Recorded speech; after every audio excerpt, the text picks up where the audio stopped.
Buenas, buenas, ¿cómo están? Hoy un nuevo ciclo de estabilidad, hoy en Refresh. Así que Gonza, para arrancar, si querés, puedes presentar al invitado. Sí, hoy tenemos a Emi Lindman, profe de la Facu, compañero. Gracias por venir, Emi. Gracias por la invitación. Emiliano Lindman es licenciado y magíster de Economía por la Universidad de Buenos Aires, doctor en Economía por UMass, Massachusetts, Estados Unidos. Qué difícil decir Massachusetts. Yo sabía que me iba a costar. Trabaja en Fundar y es investigador del CDS y Equilibra.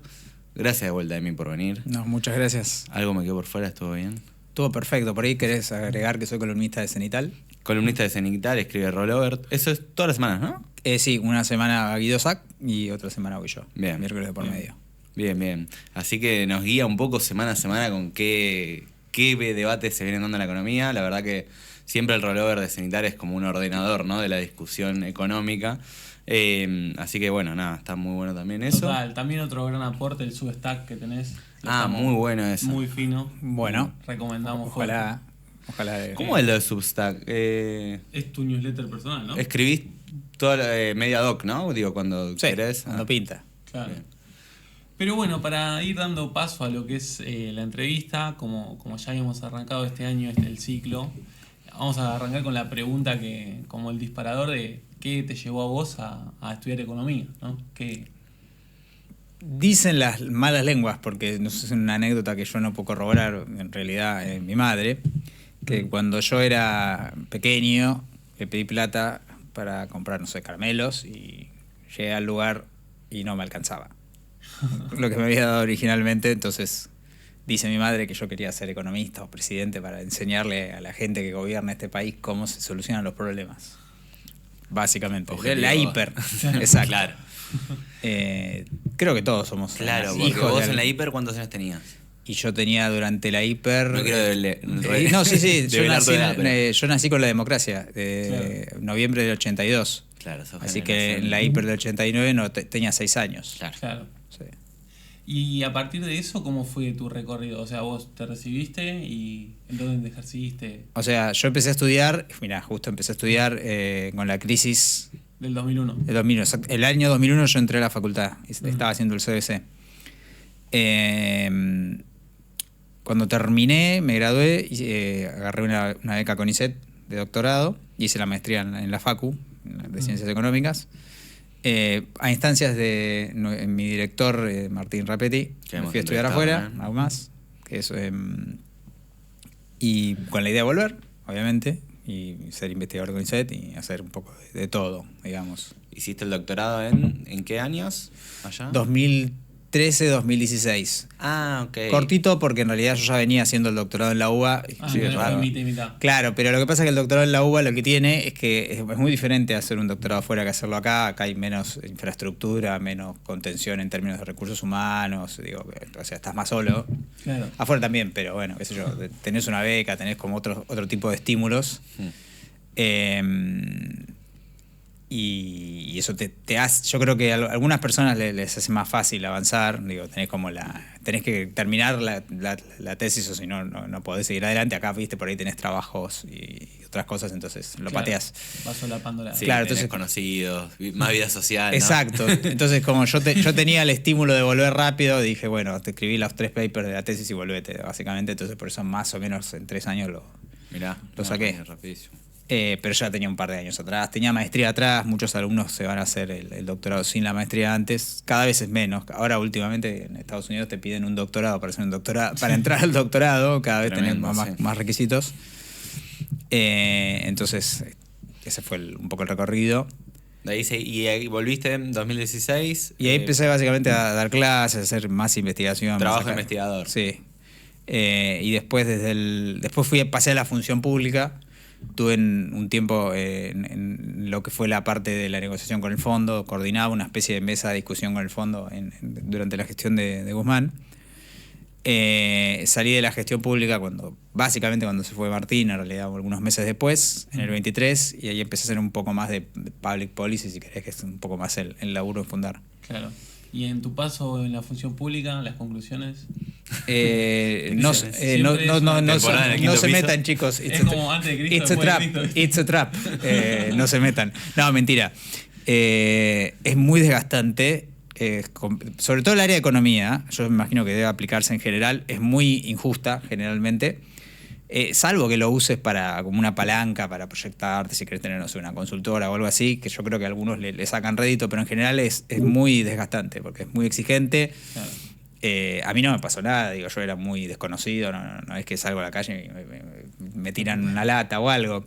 Pero es muy, muy injusta porque tenés muy poco margen de maniobra para hacer cosas, no haces lo que vos querés. Y firmás siempre vos. firmás vos. Yo no tenía tanta responsabilidad, firmé muy pocas cosas. Obviamente los que están más arriba firman más. Pero te pasa mucho que a veces te hacen un dilema de, ok, si me bajo del barco soy medio como una especie de traidor, te estoy abandonando, pero si sigo también, pero yo no estoy de acuerdo con esto, pero bueno, Claro. ¿qué voy a hacer? Sí, ese dilema medio que permanentemente, ¿no? Todo el mundo lo tiene, excepto el presidente, que es el que está arriba, pero todos los que están para abajo, digamos, Sí. con mayor medida. Que quizás Alberto lo tuvo. Sí, quizás Alberto lo tuvo. Casi todo el mundo a algún punto le pasa, aparte tampoco es que te pagan súper bien. Entonces yo cada vez que veo un funcionario en la tele me genera un poco de empatía. Pero bueno, después se te pasa. ¿Y es algo que cerrás, o sea, el capítulo, o capaz volvés en algún momento si da la posibilidad? No, la puerta nunca está cerrada, yo nunca digo nunca nada. Tampoco que tengo. Hay gente que tiene mucha vocación y todo el tiempo quiere. Sí. Pero bueno, también entendés cuando ves cómo se arman los organigramas de la función pública, cómo se separan los ravioles, ¿viste? Sí. Entonces sabés que si gana tal persona es muy probable que te llamen. No voy a decir quién ni cómo, porque se necesita. Todo el tiempo se necesita. Entonces claro. es muy probable que si tenés colegas. También por eso empatizo con muchos colegas que vos decís, che. Nos formamos juntos, quizás. Sí. Claro, se formaron juntos, viste, por ahí no te cae muy bien quien está al mando, viste, pero mi jefe está acá, entonces, como bueno, me llamó y ¿qué le voy a decir? Claro. En un punto, puede decir que no, obvio pero bueno. Sí, sí. A veces el deber cívico te llama. Y o sea, toda la parte de tu rol en las charlas con el FMI fueron sobre todo en la pandemia, ¿no? Sí, todo en la pandemia. De hecho, parte del trabajo. Parte del acuerdo 2022, digamos. Exacto. Que empezó que todo en el 21 y el 20, se pospuso un montón. Se pospuso, Sí, sí. por cuestiones internas y externas. Se suponía que la idea era ir y volver a Washington todo el tiempo y habré viajado 2 veces. Ok. Qué mala pata, porque. Pero por la pandemia. Por la pandemia, claro. Porque claro. cuando yo te voy a contar algo. El primer viaje de los 3 o 4, creo que. ¿Cuántos viajé? 4 veces viajé. La primera vez viajé, no me acuerdo la fecha exacta, pero ponele que fue 20 de marzo y al otro día cerró todo. Claro. El fondo pasó a modo virtual. Claro.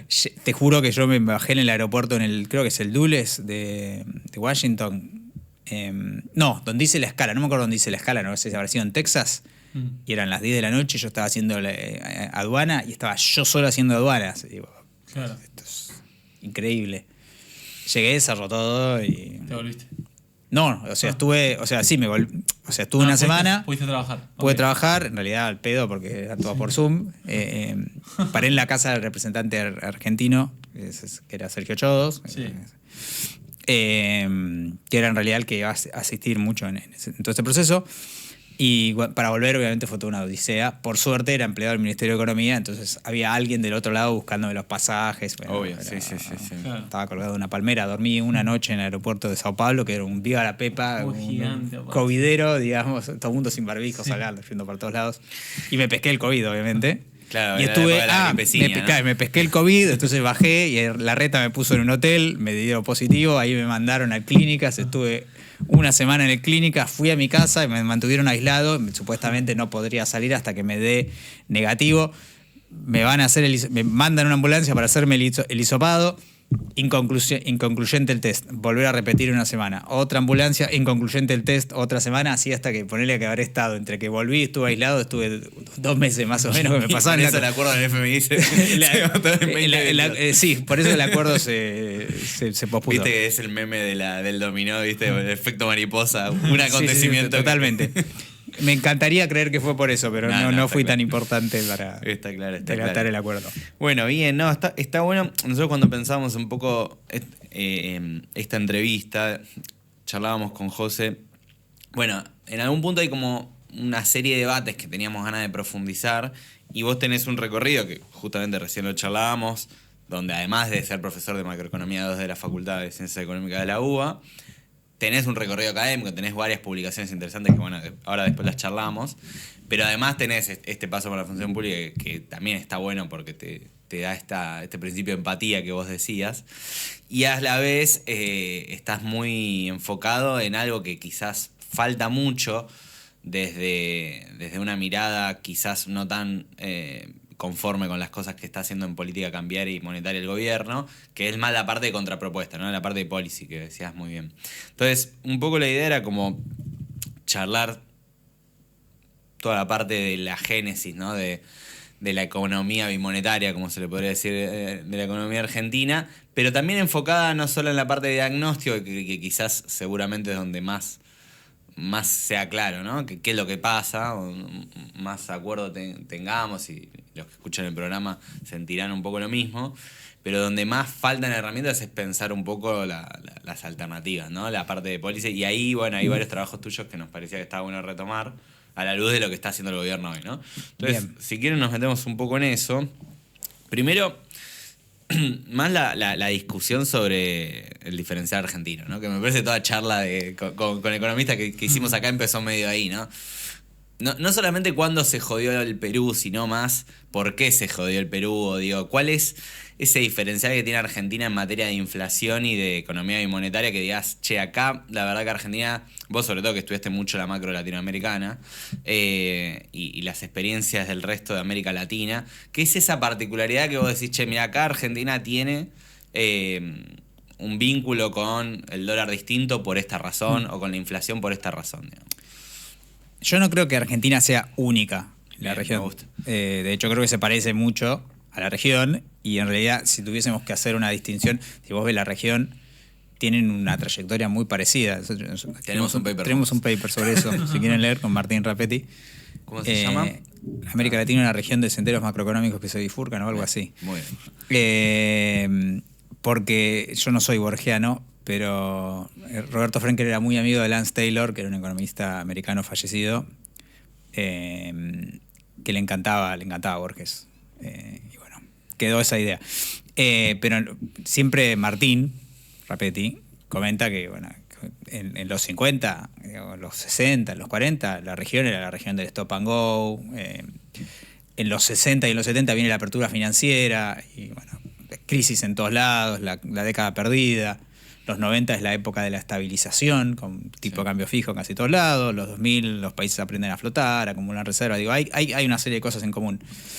Dentro de ese universo yo creo que hay, si querés, un abanico en realidad no un abanico, dos casos. Los países con economías podríamos definir como bimonetarias o dolarizadas, en realidad, porque bimonetarismo es el término que usaba Cristina Fernández de Kirchner.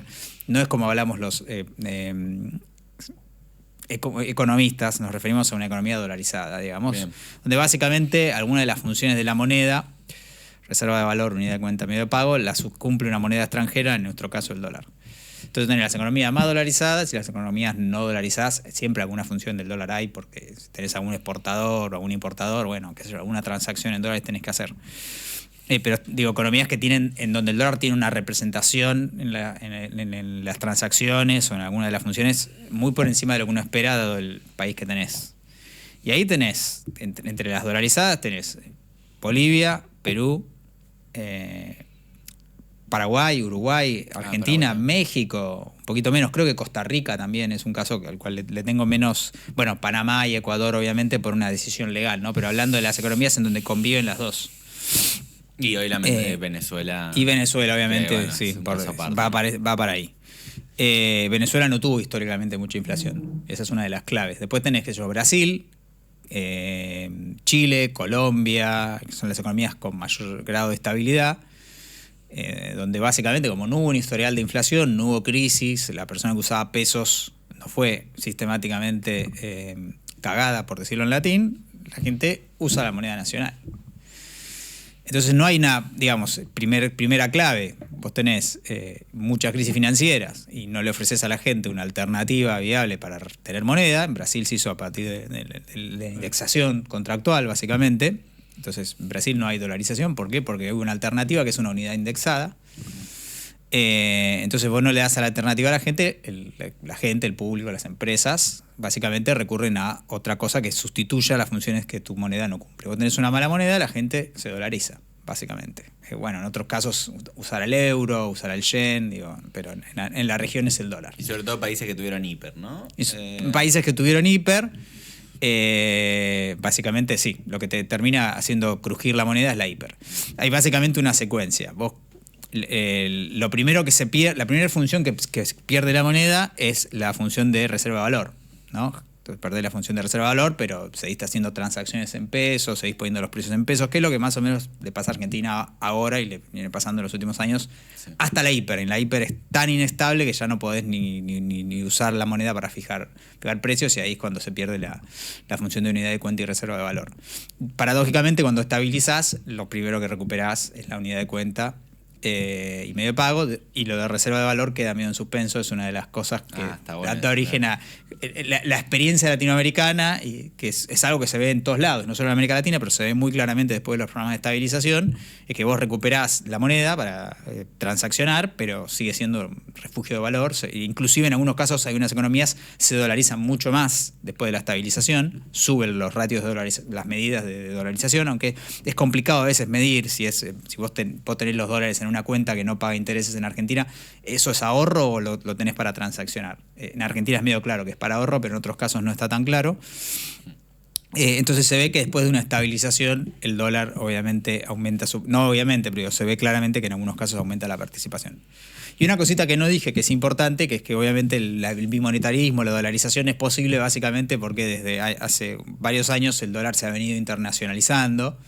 Entonces para que vos puedas reemplazar los pesos por dólares, tiene que haber dólares, claro. Entonces necesitas el surgimiento del mercado del eurodólar en los 70, la expansión de la liquidez en dólares, que hace que la gente tenga acceso a dólares. Sin eso es imposible pensar todo esto. No, es el detalle, si quieren, más olvidado en toda esta discusión, pero bueno, sí, es importante, lo podemos traer de vuelta a la mesa. Pero sin eso, como decía Perón, ¿quién ha visto un dólar? La economía argentina ha tenido crisis, ha tenido episodios inflacionarios, ha habido momentos en los que la gente perdió, pero no había básicamente qué otra cosa. Sí, hoy es instantáneo. Hoy es instantáneo, entonces tenés liquidez por todos lados. Cada 2 por 3 las economías como la Argentina reciben un montón de dólares, entonces hay un momento en el cual podemos acumular toda esa liquidez y generar toda una red de contratos en esa moneda, sin la cual es impensable esto. Pero bueno, primera definición, obviamente, que es un poco el fenómeno que estamos hablando. Argentina no es tan anormal, se parece más a Perú, se parece más a Uruguay. Si quieren, Perú y Uruguay son los dos casos más nítidos. Sí. No sé si la idea es profundizar por ahora profundizamos. Vayamos antes a la parte de la reforma, si les parece. Claro. Y después volvemos a Perú-Uruguay, porque cuando uno piensa más en el futuro, más que en la reforma de corto plazo de la Carta Orgánica, ahí me parece que vamos a tocar de vuelta el tema. Sí, total. Como decías, bien, los países tienen trayectorias parecidas en cuanto a lo que fue la inflación, y hubo una bifurcación muy clara en el tiempo. Y justamente el programa anterior habíamos hecho también un especial sobre la reforma de la Carta Orgánica, tema que se ha tocado mucho estas semanas. Y bueno, queríamos saber qué opinión tenés sobre la misma. Se discutió mucho sobre si estaba bien, si estaba mal el objetivo de misión única dentro del organismo. ¿Habría que sumar otra? ¿Qué pensás? A mí me gusta, cuando yo veo que, yo no soy muy fanático de Milei, por si por ahí alguien no me conoce tanto, pero yo creo que acierta en muchas cosas. Empiezo diciendo, me parece que hay algo que hacer con nuestro Banco Central. Me parece que la reforma del 2012 no fue buena, no fue en la dirección correcta, le diluyó el mandato, debilitó bastante a la institución. Entonces, yo pienso que hay algo, que inclusive creo que es una posición que tienen, no sé si la mayoría de los macroeconomistas argentinos, pero una gran cantidad de colegas de opiniones muy diferentes en muchos temas, de que había que hacer algo fundamentalmente con cómo estaba regulado el grifo, ¿no?, que va del Banco Central al Tesoro. Después hay muchas cosas. Eso era en los papeles. Después cuando... Perdón, te interrumpo un segundo. La Carta Orgánica del 2012 amplifica. La que le pone los 5, claro. Desarrollo económico, inclusión, no me acuerdo. Sí. Pero digo, más allá pleno de su objetivo, empleo, sí, equidad, un montón de cosas que le diluye el mandato del Banco Central. Y aparte mete el Poder Ejecutivo adentro con un directorio. Eso a mí no me, eso no me disgusta tanto. Okay. Ahora si quieren volvemos un poco sobre qué hizo. Continúo. Pero básicamente la propuesta de Milei es estabilidad de precios solamente. Yo creo que sacarle los 5 básicamente es un título, es una declaración de principios. Se podría haber dejado estabilidad financiera, que es algo que tienen algunos bancos centrales en la región. Yo no pienso que sacar empleo sea tan importante. Es cierto que el empleo es muy importante, pero no creo que un banco central bien manejado no mire el empleo, aunque no lo ponga ahí adelante. El mandato sirve para básicamente pedirle al Banco Central que rinda cuentas. Incluso hay un caso interesante, no lo tengo bien estudiado, pero en Nueva Zelanda le pusieron el mandato de empleo, se arrepintieron y lo sacaron.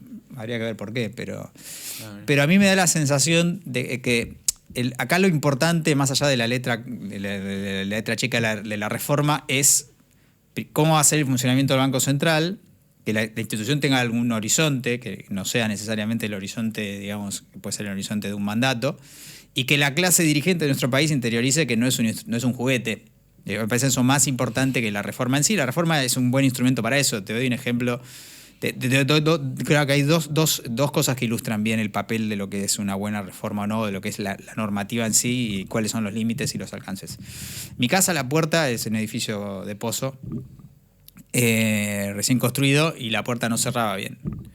Y bueno, los vecinos dijimos, pongamos un cartel que dice no cierra la puerta. Entonces cada vez que pasa alguien, supuestamente ve eso y se fija 2 veces antes de dejar la puerta abierta, porque además hay una cámara. Y bueno, un poco la idea es recordarle a nuestros dirigentes, a los que manejan la institución, de que no se puede, digamos, no pueden hacer cualquier cosa que destruya el valor de la moneda. Es un recordatorio, pero obviamente siempre puede venir un representante de otro partido político y cambiar toda la normativa de cero. Se puede hacer. Sí. Y además en algunos casos está bien. Siguiente ejemplo, que es mitad ficción, mitad de verdad. Sos Winston Churchill. Churchill fue primer ministro de Inglaterra, fue ministro de Economía. Entonces, era básicamente un político británico de las más altas esferas del poder. Imagino que había una situación en la que Churchill era ministro de Economía y que defendía Churchill, digamos, el patrón oro y el equilibrio fiscal, como las buenas normas del manejo económico. Ahora, cuando estalla la guerra, la primera, la segunda, la que sea, Inglaterra, que es una isla, está rodeada de submarinos alemanes. Entonces no podés exportar, no podés sostener la convertibilidad del oro con la libra, porque vos mandás los buques con el oro y te lo bombardea un submarino. Entonces, y tampoco podés tener equilibrio fiscal en una guerra. Sí, entonces, claro.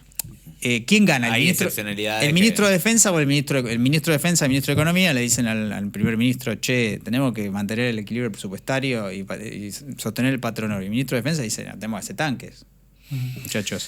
Y bueno, obviamente la normativa admite excepciones también. Entonces, sí, es que muchos argumentaban, ¿y qué pasa si hay una pandemia de vuelta? ¿No? Vamos a poder emitir. Se suspende, vas al Senado, claro. No vas a armar una normativa en base a probabilidad de pandemia. Exactamente. Esperemos que no haya más. Pero está bueno que el Banco Central, si hay que prestarle plata al Tesoro, te va a ir al Senado a decir, esto es una excepción, es un quilombo.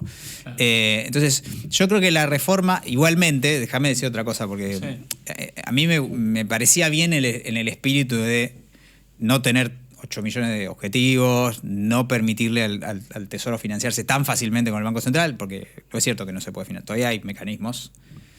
Puede comprar títulos en el secundario, según... Claro, sí, como se hacía al final. Como se hacía, claro. Como hacen todos los bancos centrales, como acaba de hacer la Fed, qué sé yo. Sí.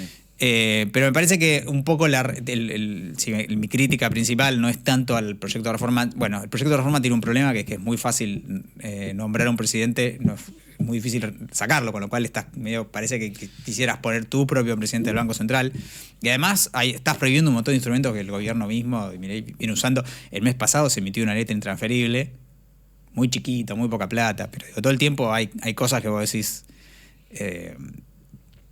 me parece que en realidad, ¿qué tan serio es esto de la reforma del Banco Central? Querés una institución fuerte y poderosa que, by the way, que por cierto, va en contra de lo que decía Milei en campaña, que quería dolarizar. Yo creo que la primera cosa que a mí me lleva a decir que está bien esta reforma es un poco que refuerza la idea de que la dolarización no era la alternativa para nuestro país. Eso obviamente conecta un poco con lo que vamos a discutir en breve, me imagino. Sí. Pero me da la sensación de que por cómo viene planteada la cosa, no vamos a tener un Banco Central muy independiente. Es independiente de la oposición, digamos, que podría llegar a venir en el 2027, porque me parece que un poco lo que están viendo los muchachos es que el mercado de cambio se va a picar fiero y están tratando de ver cómo se blindan. De hecho, ya se está medio picando un poco la cosa, o hay algunos indicios que sugieren que la cosa empezaría a picar. La pregunta es cuándo empieza empieza el show. Claro. O sea, justo preparando la nota esta, accedimos a tu Substack, que está como nuevo, que vos en un momento hablabas de lo que era la transición del Banco Central chileno en el 89, sí, muy bueno.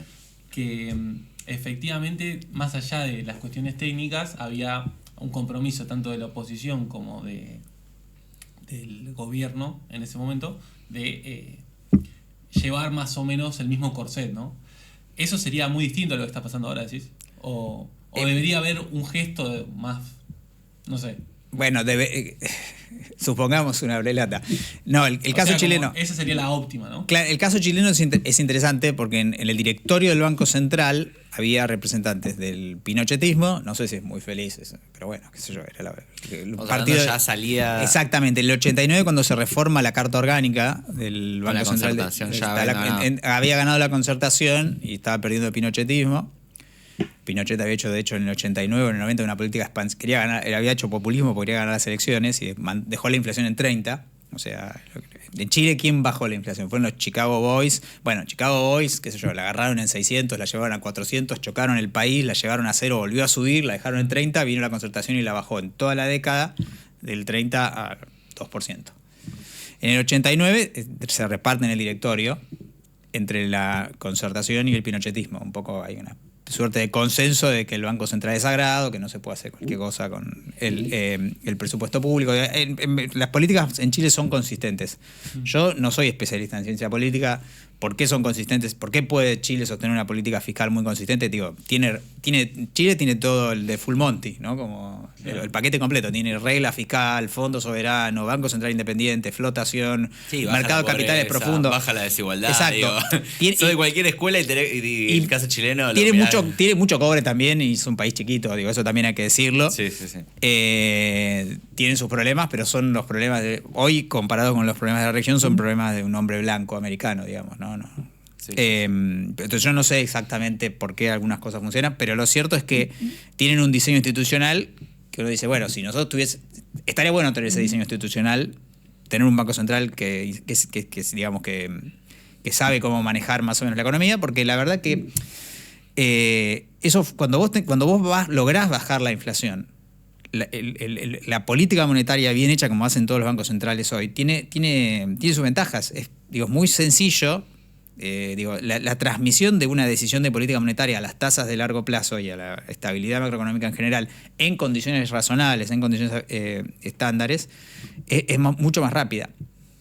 Entonces, la única excepción, quizás el único error grosero que cometió el Banco Central de Chile fue en la crisis del tequila, que algunos dicen que subió demasiado las tasas, atrajo demasiados capitales y después hubo una corrida, pero en contraste con lo que tiene que hacer un banquero central con, si querés, más dificultad para que los mercados le crean, que tienen que subir mucho la tasa o enfriar mucho la economía, en Chile es muy rápido. Los mercados ven que el directorio manda alguna señal de que la tasa, digamos, va a subir, la tasa de referencia de la política monetaria, suben las tasas de largo plazo, por ahí se frena un poco el crédito, se desacelera la actividad y más o menos la inflación converge, sí. Esto funciona porque Chile tiene estabilidad, tiene un mercado de capitales muy profundo, tiene mucha experiencia ya, hay mucho juego, entonces los mercados entienden cómo funciona el Banco Central entiende lo que tiene que hacer, los dirigentes saben que no pueden tratar al Banco Central como una caja, entonces está medio establecido que ese modelo va para adelante en términos de lo que le conviene a la sociedad chilena, pero la sociedad chilena tenía definido en su momento qué tiene que hacer el Estado, más o menos. siempre hay discusiones y debates, digo, Sí, siempre sí, hay sí, problemas, claro. pero digo, No, no es tanto el tiempo discutiendo cuáles son los precios relativos, Claro. por Parte qué de su funciona. pacto democrático fue, tenemos un Banco Central independiente. Sí, y el Estado chileno se desmanteló, se desentendió de muchas cosas, Chile se quedó sin industria, digo, no sé si es un pacto democrático que surgió porque, digo, surgió medio por la fuerza también, ¿no? Total. Pero digo, si vos tenés una tensión permanente sobre eso, si todo el tiempo los salarios en dólares fluctúan entre 500 y 8.000, y el Estado tiene que básicamente subsidiar todo, no tiene que hacer nada, es complicado tener una estabilidad, digamos, de los instrumentos básicos de la política macro. Quizás es un poco ingenuo alguien que venga de la macro a decir me gustaría el Banco Central de Chile. No, está claro. Pero bueno, pero sí es una aspiracional porque la política monetaria que puede ejecutar el Banco Central de Chile se está pareciendo cada vez más a las economías avanzadas que tienen mucho poder de fuego, mucha espalda para estabilizar la macro. Y digo, es uno de los aprendizajes de la región, es que en la región, si la región de América Latina tuvo en otras etapas mucha inflación y muchas crisis, en los 90 la región aprendió a cómo bajar la inflación. Con las crisis, con los movimientos internacionales de capitales que generaron todas las crisis de mercados emergentes, en los 2000 la región aprendió cómo no tener más crisis. Claro. Flotando, acumulando reservas, haciendo política monetaria como hacen todos los bancos centrales. Y yo creo que eso es algo que es valioso, que en Chile vos le preguntás a la gente no sabe de la que se salvó. Y generalmente es un viejo dicho, ¿no? Nadie te premia por las crisis que evitás. Pero tiene un valor, porque la verdad que la economía chilena se ha sacudido mucho menos. Colombia, que es un país históricamente... Colombia es parecido, digo, viene medio por atrás de Chile, pero no le va tan bien, pero Colombia es una sociedad muy conservadora, por eso el que haya ganado Petro es una novedad tremenda, y aún así Petro no es que cambió radicalmente el país en términos de las instituciones de la macro y todo eso. ¿Cuándo hubo una crisis en Colombia? Sí, En el 99 fue la más fuerte de 99. todas, pero Colombia es un caso muy gracioso porque hay un mercado paralelo de dólares. Del tipo de cambio paralelo está más abajo que el oficial. Dicen que las malas lenguas que el Banco Central le ha llegado a comprar dólares al narcotráfico para evitar que baje demasiado. Pero está ese detalle, digamos. Pero en general, digo, uno ve que el ser conservador en términos de la macroeconomía a veces se traduce Tiene premio. tiene algún premio. ¿Sí? Conservador en el sentido de no hacer una política que privilegie cierta estabilidad, digamos, Claro. en lo nominal, si querés. Sí, y uno yo al menos digo, uno viene de una formación donde el rol de las instituciones para suavizar los ciclos económicos, no sé, yo al menos no le daba tanta bola, la verdad, hace unos años, y después de estos últimos años de mayor inestabilidad en Argentina y cuando mirás los casos del resto de América Latina, efectivamente cumple un rol importante. Digo, Brasil es muy bueno también en eso, en sostener instituciones más allá de los vaivenes políticos, y no, creo que es algo relevante, que estaría bueno. Nosotros cuando hacíamos el programa la otra vez decíamos, quizás más que alguna discusión puntual sobre algún objetivo o alguna cosa por menor de la reforma, cómo se vote la reforma también es importante, ¿no? Digo, va a tener apoyo, el peronismo la va a votar en contra en bloque o va a discutir alguna cosa. Quizás eso es muy relevante y, digo, inclusive para la macroeconomía, ¿no? Digo, de una perspectiva más técnica, ¿no? Sí, sí. O va a proponer que de vuelta vuelva al Misión al Desarrollo. ¿no? Claro, por eso, digo, sí. Sería peor todavía. Porque siendo un precedente malo, ¿no? Para Sí. cómo la nueva institución ya se forma sin consenso, digamos. Y Sería un sí, problema probablemente importante. si gana el peronismo va a voltear la reforma, Por eso. ¿no? Sí. Bueno, no sé cómo viene la cosa, no sé si va a haber alguna discusión o no. Como fue planteado en conferencia de prensa, me parece que viene medio flojo, digamos, de papel. Inclusive estaba el ministro de Economía, el presidente del Banco Central, al lado del presidente. Sí. Claro. No arrancó bien en ese sentido. Son socios, es raro. Vos me acuerdo que me dijiste lo de que la reforma del 12 puso al Ministerio de Economía, al directorio. Un consejo había. Sí, ¿no? yo no sé si tiene que haber una coordinación también no puede ser que el Ok. Banco Central haga y no hable, viste, que sea una caja negra y que no rinda cuenta. Yo no sé si eso estaba tan mal per se. La nueva reforma elimina esa figura, de hecho. Con lo cual, yo creo que quizás lo más preocupante de esta reforma, no lo preocupante, yo creo que no va a tener un efecto, si sale así, digamos, si realmente no se negocia nada, si ponés por decreto la agenda del otro es borrártela. la agenda del otro va a ser borrártela, no sirve. Claro. Pero tampoco es una cosa hay cosas más preocupantes que están pasando que esto. Ok. Me parece a mí. Sí. Bueno, ya si quieren metámonos un poco, digo, más allá de la reforma, me parecía que queríamos aprovecharte para que nos profundices un poco un debate que vos venís dando desde cuando te conocí, 2022, 2023, porque en ese momento estaba más fuerte, que era el tema de la dolarización, y qué contraalternativas podríamos pensar. Ahí hay un documento muy interesante que motorizaste con colegas de Fundar, Jorge Carrera, Mica Fernández Erlayer y Tomás Canosa. Más allá de la competencia de monedas, se hace una convivencia entre el peso y el dólar, se llama. Sí. Que además tenía un jueguito, ¿no? Muy entretenido. Bueno, que nuestro lema era muy bueno el equipo de comunicación de Fundar. Por eso hay eslóganes muy interesantes. Era la convivencia de monedas y no la competencia. También teníamos otros trabajos, uno que habíamos hecho con Guido y Juan Mayani, perdón, porque me confundo. Hay un montón de homónimos en economía. ¿Vieron la cantidad de cats que hay? Sí. Tremendo. En nuestro espacio hay 2. Manu Katz, le mandamos Mirá, no los conozco más. Uno más allá noto. Son futuras generaciones. Que recién entran a la carrera y ya se llaman cats. Sí. Un abrazo a todos todos son muy buenos. Todos los cats que conozco son de fuera de serie. Entonces, habíamos hecho ese documento sobre la discusión de dolarización, que nosotros, porque el presidente decía que el peso era excremento y que lo iba a borrar el Banco Central, parecía ser un tema de campaña, ¿no? Y parecía que Milei iba por ahí, cosa que a nosotros nos parecía imposible en los papeles, pero inclusive siendo imposible, si lo haces, porque las políticas imposibles se pueden hacer en Argentina con costos altísimos, nosotros devaluamos con convertibilidad, digamos. Obviamente siempre se puede dar vuelta a una ley, ¿no? Digo, porque en ese momento había tan pocos dólares que dolarizar era mandar el dólar andar a buscarlo, andar a saber dónde. No, pero podías agarrar las letras intransferibles. Sí, las letras intransferibles, podías agarrar las letras y armar un... igual, vamos a ser justo un poco. Esa propuesta estaba planteada en otro contexto, en otro marco. Para mí no era una propuesta... para mí no tenía chance de caminar esa propuesta, pero me da la sensación de que es la propuesta de Ocampo. Claro. El libro no estaba pensado en ese contexto, pero bueno, no importa. Para mí era impracticable la dolarización. Milei decía que iba a dolarizar. De hecho, muchas decisiones financieras... Yo he tomado decisiones financieras sobre la base de que el dólar se iba mucho más arriba de lo que se terminó yendo. De hecho, Milei tuvo dólar fuerte, digamos, durante toda su gestión.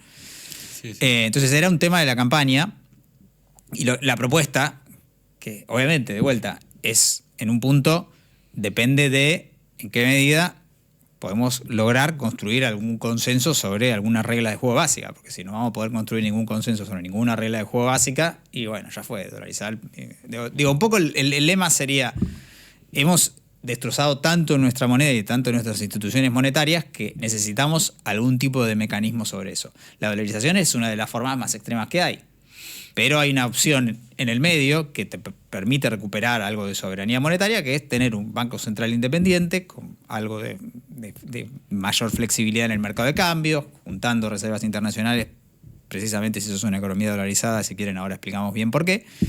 Sí. Meter regulaciones prudenciales y quizás algunas a los movimientos de capitales.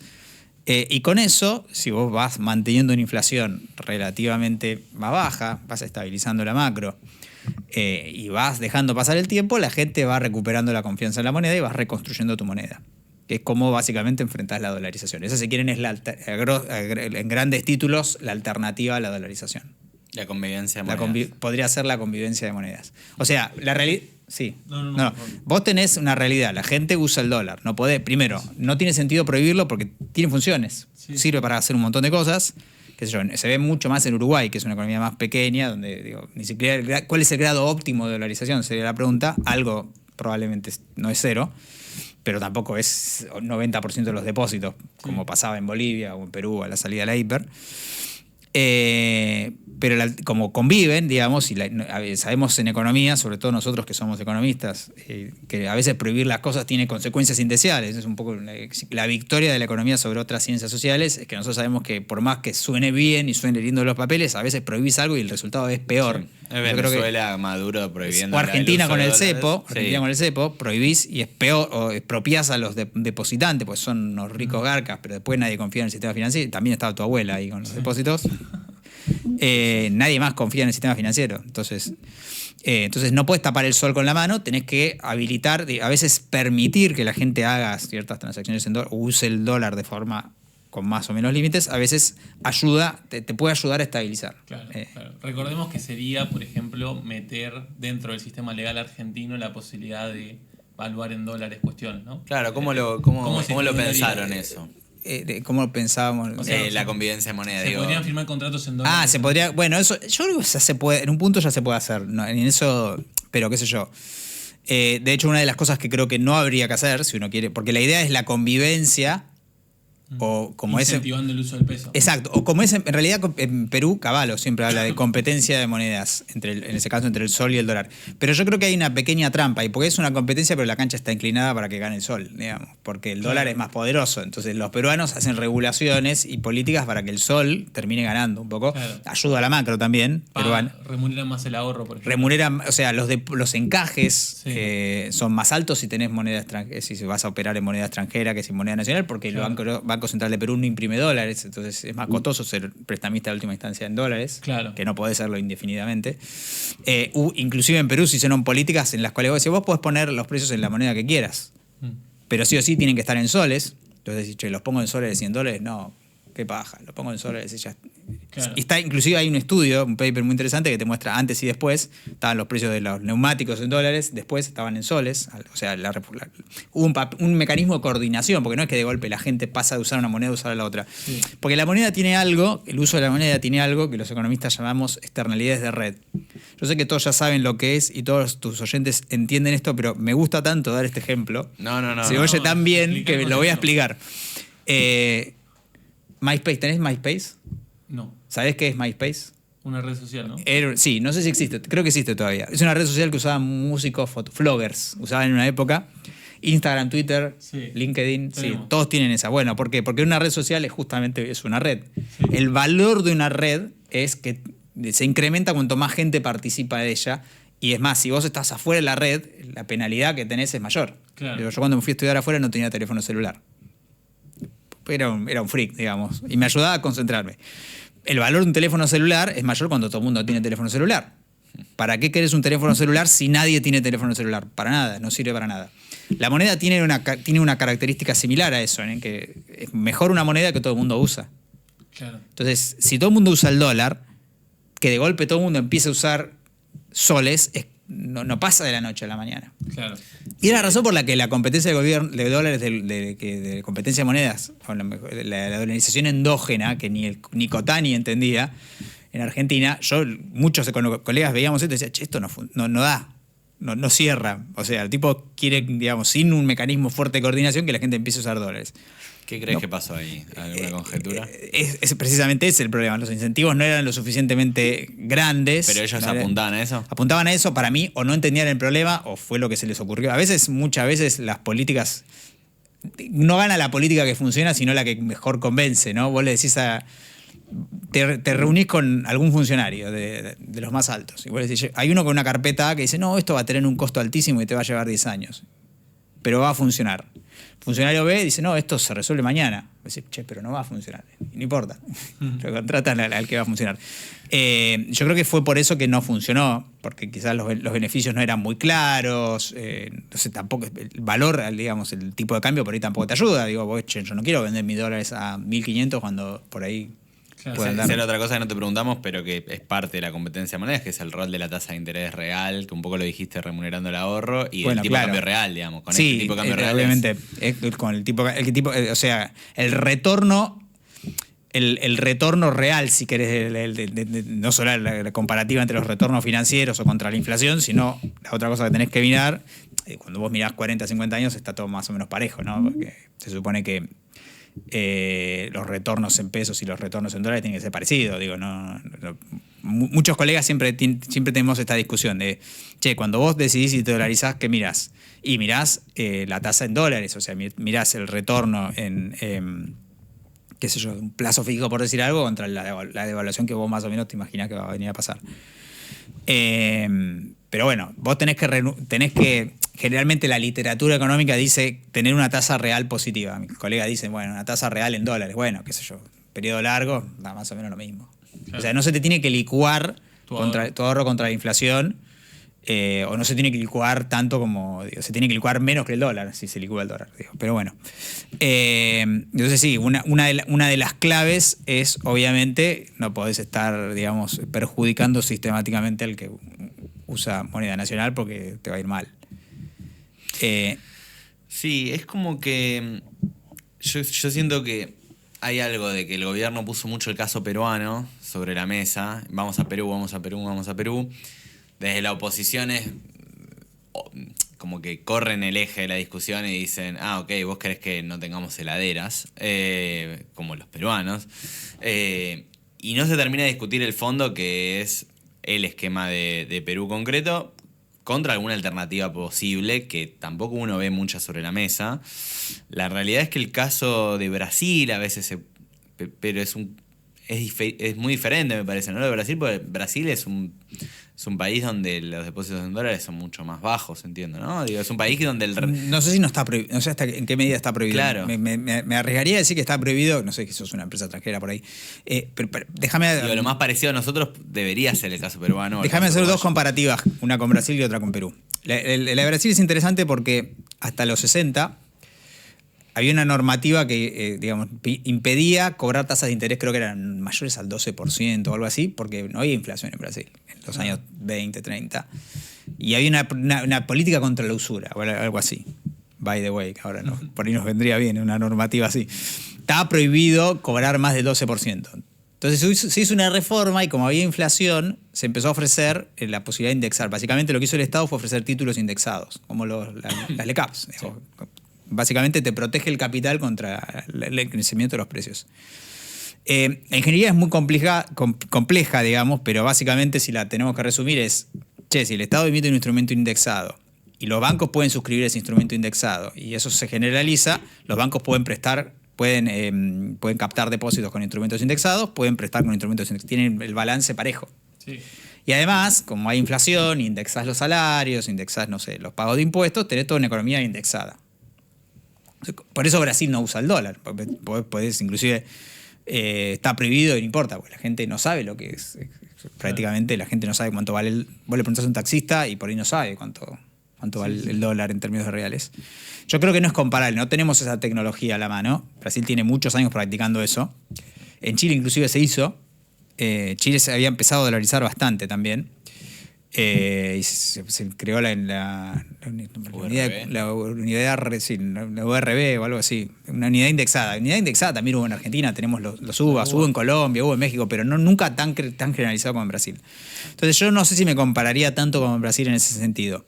De hecho, el programa de el plan real explotaba un poco la indexación. Lo que hizo fue crear una unidad de cuenta nueva que estaba atada al dólar y a todos los contratos al real. Un poco, digamos, si quieren, ¿cómo se hizo la estabilización en Brasil? Aprovechando que los tipos eran campeones en indexación. O país más indexado del mundo. En Argentina, ¿cómo se hizo la estabilización? La economía más dolarizada, te atás al dólar, digamos. Claro. Un poco refleja cómo funciona la cabeza de los agentes. Perú. A mí me gusta mucho eso, como lo describís, como, ¿querés que no tengamos heladera? Porque a mí también a veces me corren con eso. Yo no quiero copiar la macroeconomía, la economía de Perú. Quiero copiar las cosas que hacen bien los peruanos, básicamente. Hay que ver si se puede, en qué medida vos podés importar todo eso. Pero creo que hay algunas cosas de las instituciones, de las reglas del juego peruano que podrían servirnos. Si quisiésemos ir hacia... Bueno, y también está toda la historia, no quiero, digamos, irme demasiado por las ramas de cómo llegó Perú a eso, pero básicamente Perú tuvo una hiper en los 90, hicieron un programa de estabilización salvaje, con ajuste, digamos, sin fijar el tipo de cambio, que es la cosa rara de Perú, y en donde básicamente se dejó usar el dólar. Básicamente está bien, lo que a ustedes les gusta usar dólares, usen el dólar, y empezó más o menos a caminar. Y sobre la marcha, porque la verdad que los tipos no sabían lo que estaban haciendo y tuvieron bastante suerte, no chocaron, digamos, en el medio podría haber sido un desastre, porque los tipos permitieron... Los primeros meses, ¿no? Los primeros años permitieron que haya crédito en dólares, y eso podría haber funcionado mal. Lo cierto es que salió bien, el ajuste fue tan fuerte que los peruanos empezaron a vender dólares, porque no tenían para comer, básicamente los que tenían la clase media. Se estabilizó en un mes la nafta, cuando fue el plan de estabilización Fujimorazo, la nafta 9.000%, los combustibles 10.000%, la base monetaria cayó a la mitad en términos reales en un mes, se duplicaron los precios, fue una masacre, como diría Maslatón. Sí. Y quedó establecido que legalmente vos podías prestar en dólares, tomar préstamos en dólares. Ahora bien, ¿qué fueron haciendo? Fueron refinando el sistema. Bueno, después tuvieron flotación, metas de inflación. En un momento en que hubo deflación, los tipos dijeron, vamos a usar metas, vamos a usar un esquema de metas, porque hacían algo medio tosco con los agregados que no sé por qué les funcionó a ellos. Para mí es un contrasentido. Si quieren, después volvemos sobre eso. Pero una cosa que hicieron muy importante fue reconocer que no es lo mismo prestar en dólares que prestar en soles. Entonces hay una normativa que dice los encajes bancarios en dólares son más altos. Entonces el costo del crédito en dólares es más alto. Los depósitos en dólares están remunerados a una tasa más baja. Eso hace un encaje, ¿no? Te aumenta el spread. Claro. Acá, que ahora que el gobierno va a flexibilizar, Sobre eso nos íbamos a entender. el sistema de encaje está al revés. Los encajes en dólares son más bajos que los encajes en pesos. Entonces, hay algunas cosas que tienen que ver con qué es lo que quiere el gobierno con estas medidas. ¿Qué quiere el gobierno con esta medida? Quiere que crezca algo el crédito en algo, porque el crédito en pesos está destrozado. Entonces, en dólares, ¿cómo se explica? Bueno, además la norma, todavía hay cepo y todavía tenés la obligación de liquidar las divisas al mercado, ya no sé ni cómo se llama, único de cambios. ¿Se acuerdan cuando se llamaba el mercado único y libre de cambios? Es espectacular. Only en Argentina, cuando había cepo y había muchos mercados, se llama único y libre de cambios. Tipo. Increíble. Increíble. Todavía hay cepo, y es más, si a vos te dan un préstamo en dólares, sos una empresa, los tenés que liquidar. A lo cual el gobierno suma muchas reservas. Sí, pasaron. Entonces esa normativa parece más algo que le pueda ayudar al gobierno a sumar reservas y a que crezca el crédito que algo pensado en un esquema, digamos, para transformar a la economía en una economía bimonetaria estilo Perú.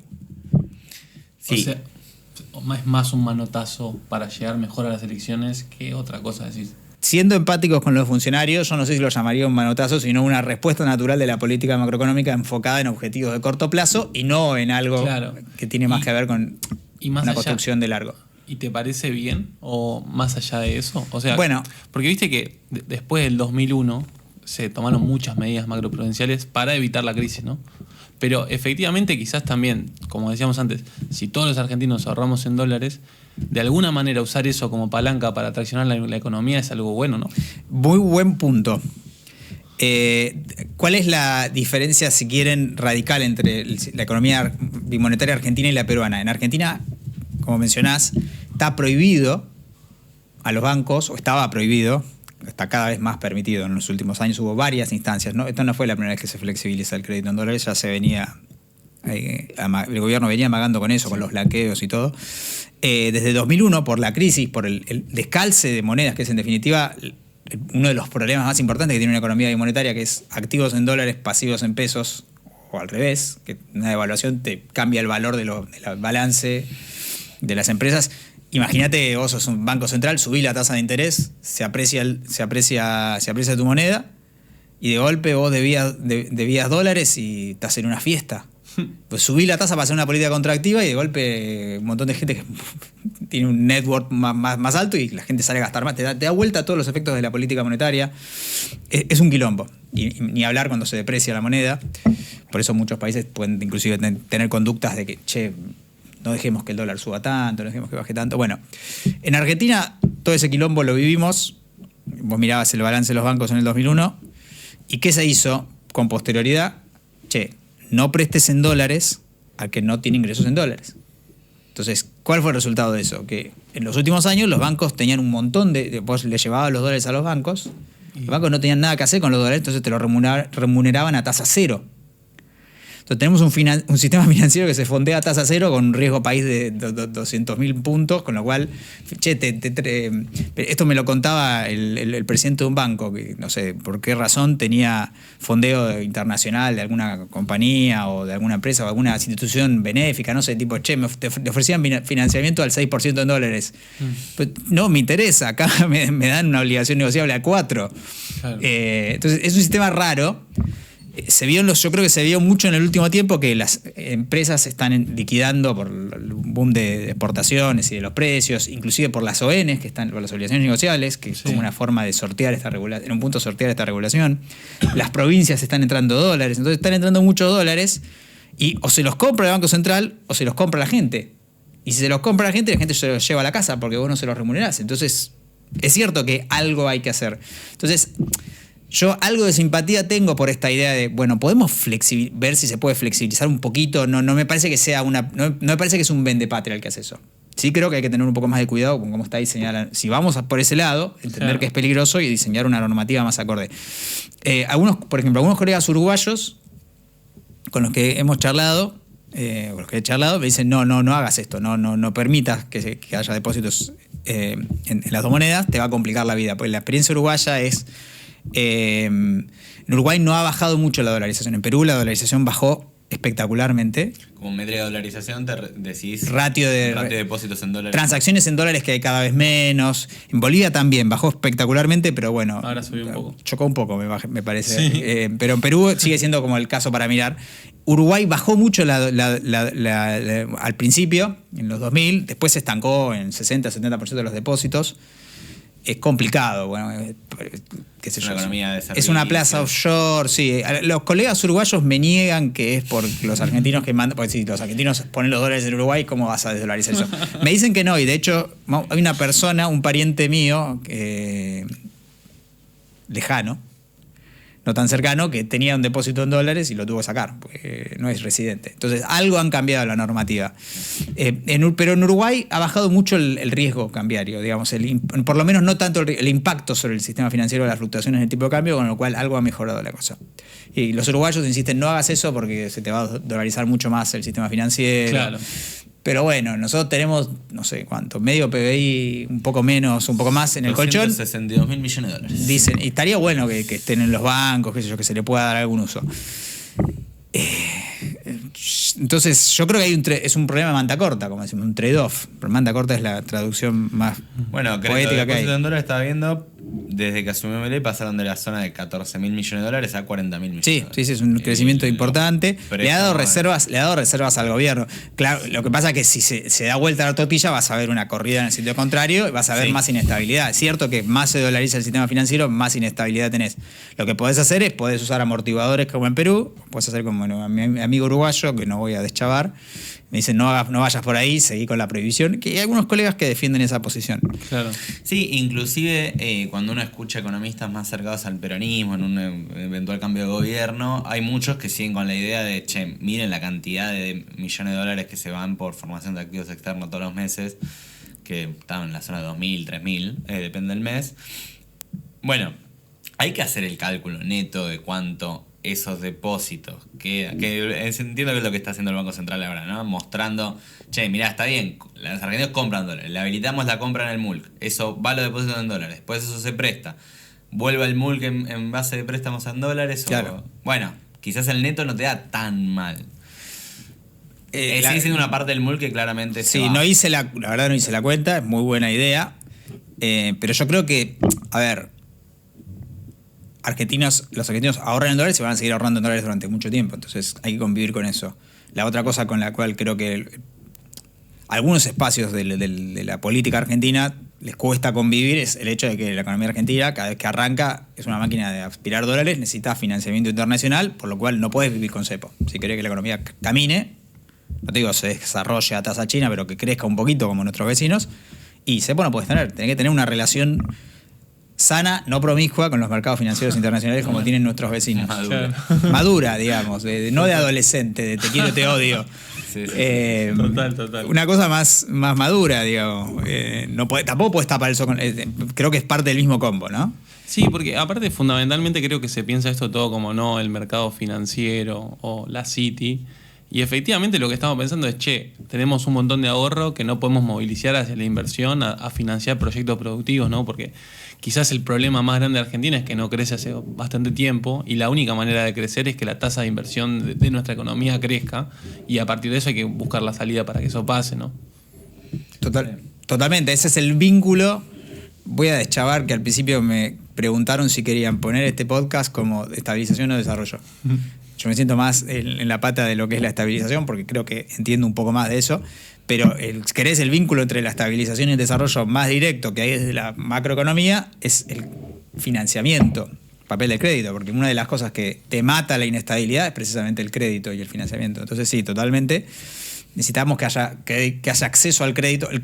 Tener crédito no te garantiza el desarrollo. Si querés es una condición necesaria, más no suficiente, pero si no hay financiamiento, tenés un montón de cosas que no se pueden hacer, empezando por argentinos que no pueden comprarse una casa, que eso obviamente moviliza muchísimo la construcción, empresas que tienen un costo de capital más alto, un montón de problemas. Falta de financiamiento genera desde la falta de desarrollo hasta situaciones dramáticas de gente que se endeuda con el tranza de la esquina porque no hay acceso al crédito, no hay inclusión financiera.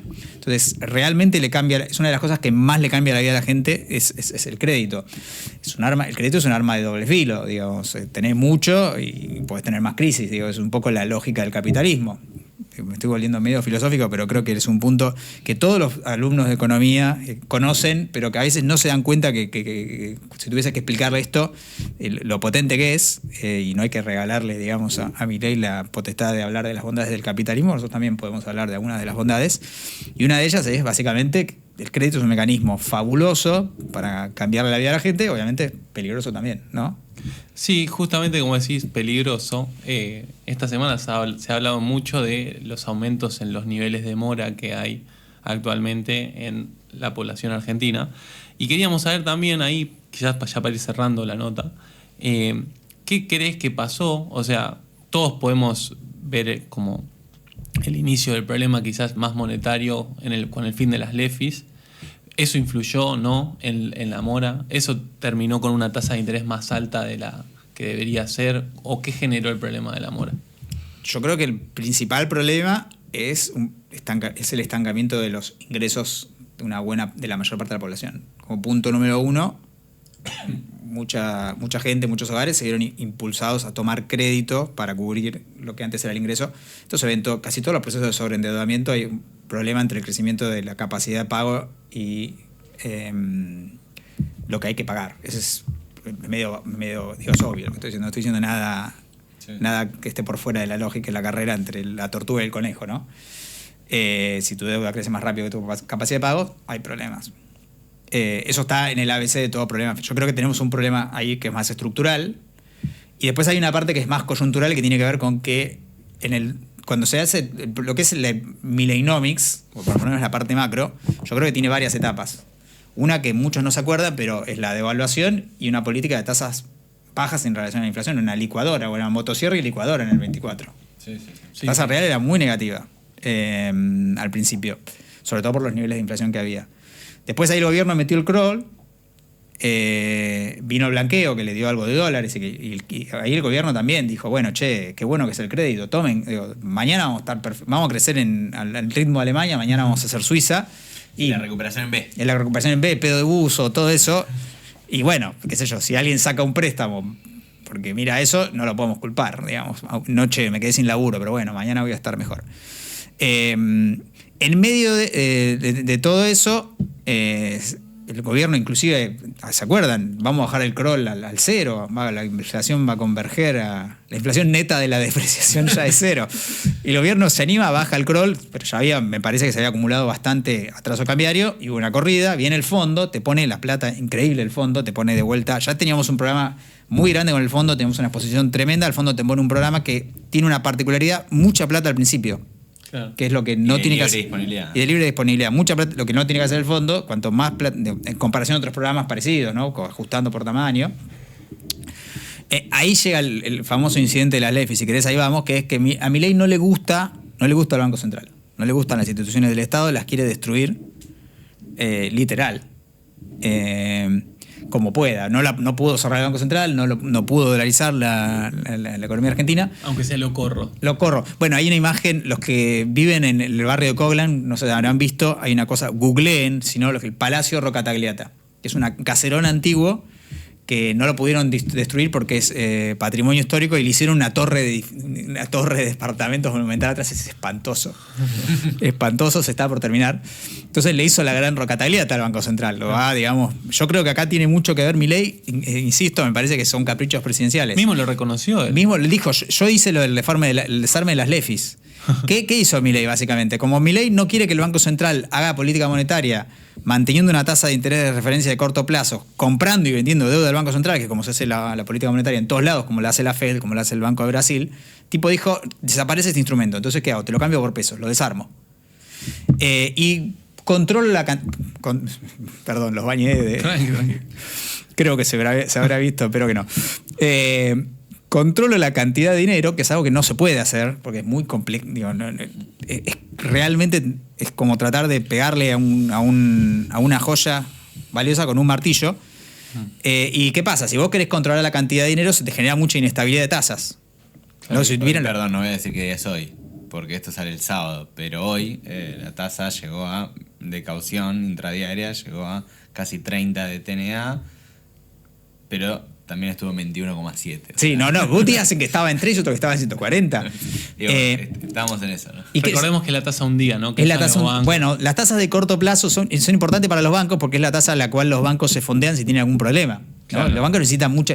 El negocio bancario funciona sobre la liquidez, tipo tienen que comprar y vender liquidez. Para Doña Rosa, imagínate si vas a comprar leche y un día vale, no sé cuánto está la leche, porque yo no tomo lácteos, pero no sé, $10.000 o $1.000 un día para el otro. Y te volvés medio loco, está bien, sí. No te mata. Pero si sos un banco, que digamos de alguna forma tenés que respetar la santidad de la cadena de pagos, porque ese es tu negocio, y es muy complicado. Por eso en todos los lugares del mundo, cómo se maneja la política monetaria hoy es, el costo del dinero es 3% anual, no sé, en países estables. ¿Y qué cantidad de dinero necesitas? Vos decime, si hay más demanda de liquidez, ¿qué hacen los bancos? Se desprenden de títulos, claro. El banco se los compra a esa tasa, no deja que la tasa sube y baja. Entonces, Milei desarmó las LEFIs, generó, yo creo que eso desancló un poco las expectativas de cuál era el régimen monetario. Algunos colegas dicen, por eso se fogoneó una corrida antes del resultado electoral, que yo creo que efectivamente la gente empezó a comprar dólares antes, y justamente como vieron que se le generó una corrida, dijeron, bueno, vamos a sacar pesos a lo loco, subieron las tasas, subieron los encajes, y una persona que por ahí ya estaba con la soga al cuello, te había tomado algún préstamo, empezó a pagar tasas todavía más altas. La mandaste al tacho. Y ahí la mora empezó a crecer exponencialmente. Pero creo que se monta sobre un problema estructural. Claro. Es mucho peor, obviamente, con tasas más altas. Con tasas más bajas, por ahí sería más manejable. Pero se generó una situación complicada que yo creo que tiene la siguiente particularidad, que es que las tasas más altas, hay un modelo, imagínense un modelo financiero en el que vos cobrás tasas muy altas, te paga poca gente, básicamente le estás cobrando al que te paga lo que no te está pagando el que no te paga. Pero ese mismo sistema podría funcionar, quizás, no sé si los bancos ganarían tanto, más, menos, con tasas más bajas y todo el mundo pagando. Claro. Porque cuando la mora es alta y vos tenés que poner en el balance, tenés que anotar, este no me paga, lo tenés que previsionar, claro. Es incobrable, tenés que hacer, ¿qué es previsionar? Dejás un montón de plata que no la podés usar por las dudas de que tengas un quebranto. Entonces los costos financieros son más altos para todo el mundo. Sí, tenés hoy que es el peor de los mundos, que es el gobierno intentando bajar la tasa pasiva para que baje la activa, es decir, remunerando menos el ahorro, sí. Porque si bien hoy están casi en línea con la inflación, las tasas de plazo fijo están un poco menos, 1,8, 1,9, pero las tasas de créditos personales o tarjetas siguen altísimas por la mora. Exacto. Entonces, estás en el peor de los mundos, el crédito carísimo y encima todos los incentivos a seguir comprando dólares. Sí, ya es un problema macroeconómico, ¿no? Charlábamos un poco como... Sí, como decías, Gon, capaz también, más allá de la discusión ética, es si el gobierno debe o no debe solucionar el problema de la mora o es un problema entre privados. Existe riesgo sistémico a partir de eso, ¿no? Como describías antes. No sé realmente, hay algunas billeteras y algunos bancos que están más comprometidos. No voy a decir nombres, pero bueno, sí. Creo que es público. Los conocemos. Los conocemos. Yo no sé si los bancos están... Porque imagínate que si vos le cobrás 700% anual a alguien, en 2 meses te devolvió el préstamo. Si te pagó 2 meses, ya está. Digamos, no sé si quebrás por eso. Obviamente, para los accionistas de un banco, en eso se pone más nervioso. Yo no sé si va a quebrar un banco por los niveles de mora que hay. Aparte porque los niveles más altos los tienen las billeteras, las casas de electrodomésticos, sí. Que tienen eventualmente responden con su propio capital y, como te repito, creo que han recuperado con creces. Y no los niveles más altos de mora están en las billeteras, pero esa es la proporción más chica del crédito. Entonces El problema... Sí, son montos pequeños. Además son montos pequeños, claro. No es un problema tan grande. Yo no sé si es un problema sistémico en el sentido de que vamos a tener una corrida o crisis bancaria. No, que haya más morosos después, a eso iba la pregunta. Bueno, lo que sí va a pasar probablemente es que va a haber más morosidad, no va a haber crédito, va a haber menos consumo y la macro va a funcionar peor. Claro. Ese es el problema. En ese sentido, claramente sistémico. Y es mentira que es un problema, digamos, solamente entre privados porque está lleno. Primero, el Estado es el árbitro. Lo generó además, es el árbitro y es el jardinero, digo, Sí. le pone la cancha y él decide. Regó la cancha. Regó la cancha, digamos. Y generó una serie de incentivos que hacen que mucha gente quisiera tomar crédito. Lo estimuló, lo viene estimulando. Sí. Porque es la única herramienta que tiene para mover la parte de la economía que no depende de la energía, de intermediación financiera, agro, que es todo lo que viene bien. Pero de vuelta, sin un crecimiento de los ingresos, es difícil que este problema se resuelva para los bancos y para las familias que tienen problemas de mora. Claro. Igual creo que hay un montón de cosas que se podrían hacer. Digo, Sí. Tenés herramientas para intervenir en esto. De hecho, los bancos públicos están haciendo esto. El Banco Nación, creo que el Ciudad y Provincia están haciendo algo con un mecanismo de refinanciación.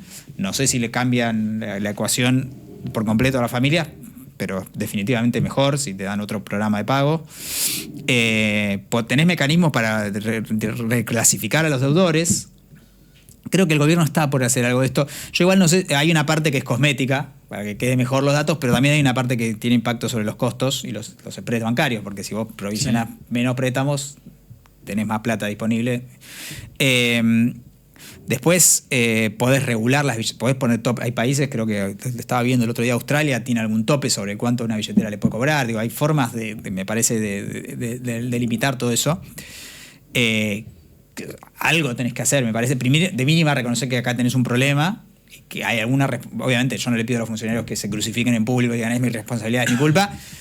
Pero no digas, arréglense entre ustedes, jódanse, sí. Digo, hace algo. Bueno, si vas a salir a decir eso, por lo menos empezá a hacer algo. Digo, Claro, empezaría mi. Digo, si es en algo y en público quieren decir esto, bueno, qué sé yo, está bien. Es un gobierno libertario, tiene que decir eso, ponele.